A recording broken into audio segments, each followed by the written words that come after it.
এই মুহূর্ত দরকার বিচার আর সংস্কার। বৃষ্টি উপেক্ষা করে মেহেরপুরের গাংনীর পথসভায় হাজারো জনতা। মঙ্গলবার দুপুরে বাইক ও ছোট ছোট ট্রাকে দেশ গড়তে জুলাই পদযাত্রায় যোগ দেন এনসিপি নেতাকর্মীরা। স্লোগানে মুখর হয়ে ওঠে পুরো এলাকা। দক্ষিণাঞ্চলের মুখ্য সংগঠক হাসনাত আব্দুল্লাহ বলেন, যারা টাকা দিয়ে ভোট কেনে তারা 5 বছরের জন্য ভোটারদের গোলাম বানিয়ে দেয়। তাই সংস্কার এবং বিচার ছাড়া নির্বাচন চায় না এনসিপি। যেই নেতা টাকা নিয়ে আসবে নির্বাচনের আগের রাতে, মনে রাখবেন সে আপনাকে একদিন টাকা দিবে আর 5 বছর আপনার গোলামি করাবে। কিছু রাজনৈতিক দল এখন ঐক্যবদ্ধ হয়েছে নির্বাচনকে পিছিয়ে দেওয়ার জন্য। তারা সংস্কারও চায় না, তারা বিচারও চায় না।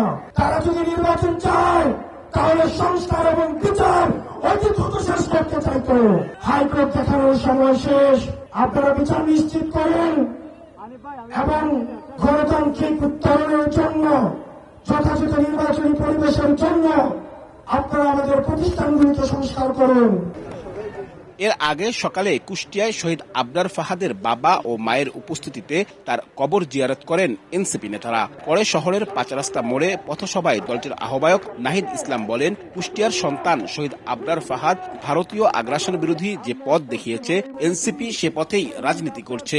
আধিপত্যবাদ এবং আগ্রাসন বিরোধী রাজনীতির আশা আকাঙ্ক্ষা, সেই আশা আকাঙ্ক্ষাকে ধারণ করে আমরা এগিয়ে যাব।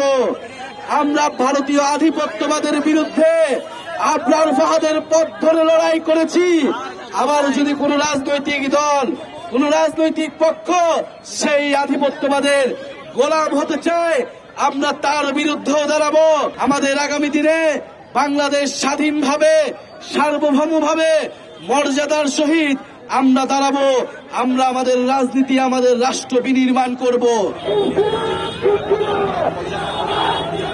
মেহেরপুরের পথসভা শেষে বুধবার চুয়াডাঙ্গা ও ঝিনাইদহে পথসভা করবে জাতীয় নাগরিক পার্টি। আব্দুল্লাহ আল মামুন রুবেল, সময় সংবাদ।